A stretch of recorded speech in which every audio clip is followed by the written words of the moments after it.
इसको तो तुम जानते होंगे, एमा वॉटसन, हैरी पॉटर वाली। पता नहीं कितनों की क्रश रही होंगी। अगर मैं तुम्हें कहूँ कि एक सेक्स कल्ट का हिस्सा बस बनने ही वाली थी, चलो तुम्हें बताता हूँ कैसे। ये है एलिसन मैक की कहानी। तो ये एलिसन कौन है? हॉलीवुड एक्ट्रेस, चाइल्ड स्टार, कुछ शो और मूवीज में काम किया था इसने। Nothing too major but decent career था। 2001 में उसे एक सुपर हीरो शो में कास्ट किया जाता है, लीड एक्ट्रेस की साइड किक। उससे काफ़ी फेमस हो गई वो। बट फेम के बावजूद उसके अंदर कुछ हॉलोनेस थी, वो लॉस थी, कुछ मिसिंग था उसके अंदर। और यही एम्प्टीनेस उसके लिए बहुत महंगी पड़ने वाली थी। अब तुम्हें मैं एक और हस्ती से मिलवाता हूँ, वो है क्रिस्टीन।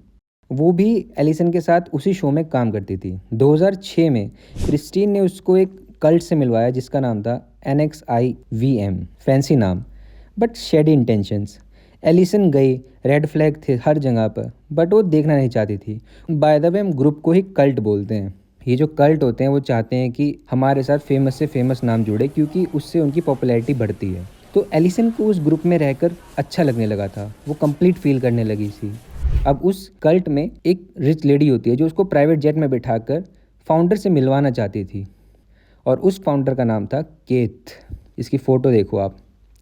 ही एक सेल्फ प्रोक्लेम्ड जीनियस था, IQ 2040, और खुद को वैनगार्ड बुलवाता था। बट एलिसन को लगा maybe this guy can help me. NXIVM ने उसे कम्युनिटी दी, बिलोंगिंग दी, वी आर फैमिली वाला वाइब दिया, और वो हुक्ड हो गई। केत कुछ अजीब डिमांड करता था, जैसे मड चाटना, सर पेड़ से टकराना, और भी वियर्ड वियर्ड सी चीज़ें लोग लिटरली कर देते थे।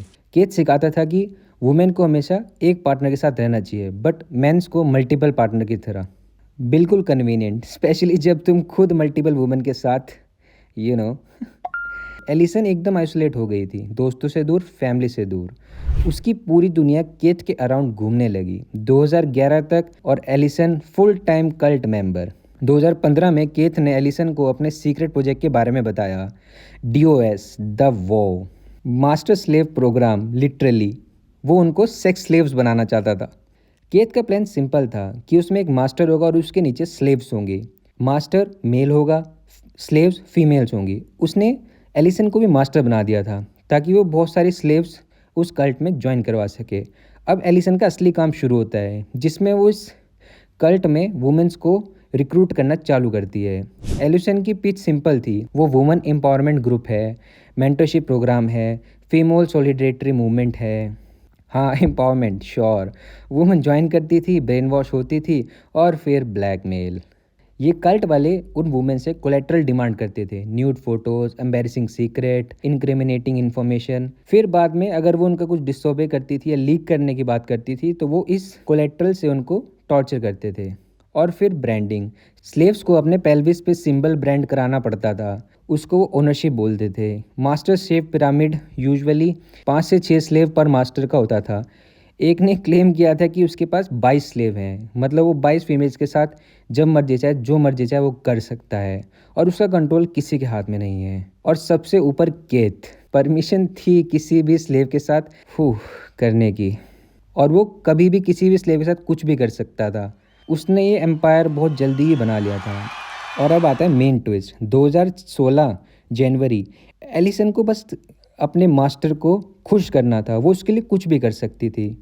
एलिसन को लगता है कि उसे एक बड़ा नाम चाहिए कल्ट के लिए, समवन इंटरनेशनल, समवन आइकॉनिक, और उसकी नज़र पड़ती है एमा वॉटसन पे। Perfect target. एलिसन सोचती है अगर एमा ज्वाइन कर ले तो दुनिया भर से वुमेन आएंगी। तो वो ट्विटर खोलती है और एमा को मैसेज करती है, Emma, I am a fellow actress and I am a part of an amazing women movement. I think you would really dig it, open to chatting if you are okay. कोई reply नहीं। 1 महीने बाद फिर try करती है, I participate in a unique women movement, I would love to tell you about it. फिर से कोई रिप्लाई नहीं। 3 हफ्ते बाद थर्ड टाइम ट्राई करती है। At this point Allison desperate है, ऑब्सेस्ड है।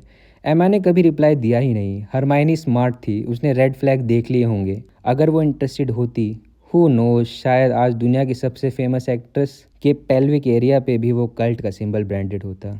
Chill right. लगता है पिरामिड हमेशा चलेगा, बट कुछ मेंबर को रियलिटी चेक मिला, यार ये वियर्ड है। उन्होंने न्यूयॉर्क टाइम्स से कांटेक्ट किया, सब एक्सपोज कर दिया, abusing, branding, master slave relation. फिर न्यूयॉर्क टाइम ने स्टोरी पब्लिश की, ये बहुत वायरल हो गया। स्मॉलविल वाली लड़की सेक्स कल्ट में है। एफबीआई भी इन्वॉल्व हुआ क्योंकि ये बहुत बड़ी न्यूज़ थी। इन्वेस्टिगेशन शुरू करते हैं, केट को पकड़ा जाता है। वो भाग गया था मैक्सिको जब उसको पता चला कि ये सब हो रहा है। बट एफबीआई वाले अपने काम में बहुत अच्छे होते हैं। 2018 मैक्सिको में अरेस्ट, ये रही उनकी मग शॉट, देखो। एलिसन को 3 साल की जेल, कैद पे charges sex trafficking, exploitation of minor, 120 साल की जेल, और ये हुआ गेम ओवर। तो यार ये थी कहानी एक एक्ट्रेस जिसने बिलोंगिंग ढूंढते ढूंढते खुद को मॉन्स्टर बना लिया। केथ जैसे लोग पावर इसलिए पाते हैं क्योंकि वो वल्नरेबिलिटी एक्सप्लॉइट करते हैं। सबसे important part, lesson, red flag को इग्नोर मत करो। प्राइवेट जेट से रिक्रूट हो रहे हो तो प्रोबेबली कल्ट है। अगर स्टोरी पसंद आई, लाइक करो, सब्सक्राइब करो, कमेंट में बताओ और कौन सी डार्क स्टोरी सुनना चाहते हो। Stay safe, stay smart, peace out.